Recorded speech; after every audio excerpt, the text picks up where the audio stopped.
切成3×5厘米的长方形的块儿，厚度大约是1厘米。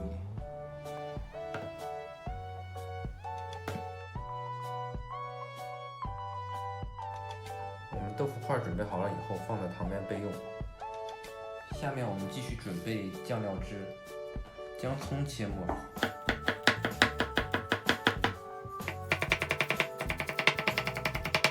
我们将切好的葱末放到一个碗中，准备好几瓣蒜，然后将蒜切末。我们将切好的蒜末放到碗中。我们将刚刚洗好的小红辣椒切末。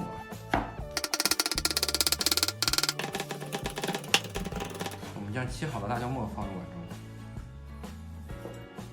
咱们向碗中再加入2勺白芝麻、1小勺糖、1小勺盐，然后再加入2勺生抽，然后再加入1大勺水，将酱料汁搅拌均匀。这样我们的酱料汁准备好了。咱们下边准备2个鸡蛋，将鸡蛋打到碗中，然后将鸡蛋液搅拌均匀，放在旁边备用。再准备1个小碗，然后倒入淀粉。这样我们所有的配料都准备好了，现在开始煎豆腐。咱们先向锅中倒入适量食用油，准备开始煎豆腐。咱们先将刚刚切好的豆腐块裹上一层淀粉，然后再裹上一层蛋液，然后放到锅中小火煎。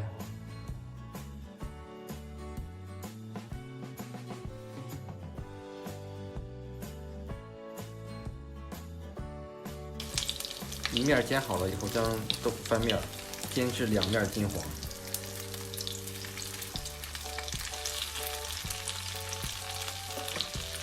我已经将豆腐翻完面了，这一面已经煎到金黄了，再把另一面煎到金黄，一定要小火煎，要不很容易煎糊。我们将豆腐煎到2面金黄以后呢，就将刚刚做好的酱料汁淋到豆腐上面。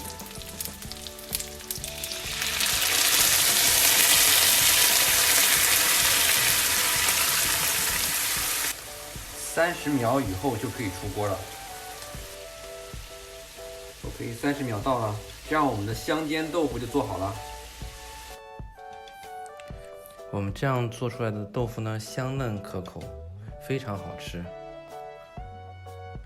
喜欢的话可以试一下哦。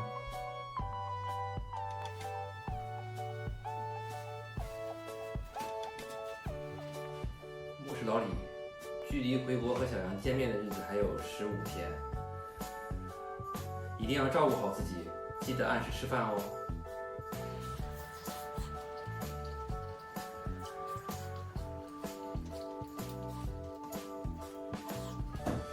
拜拜，咱们下次再见。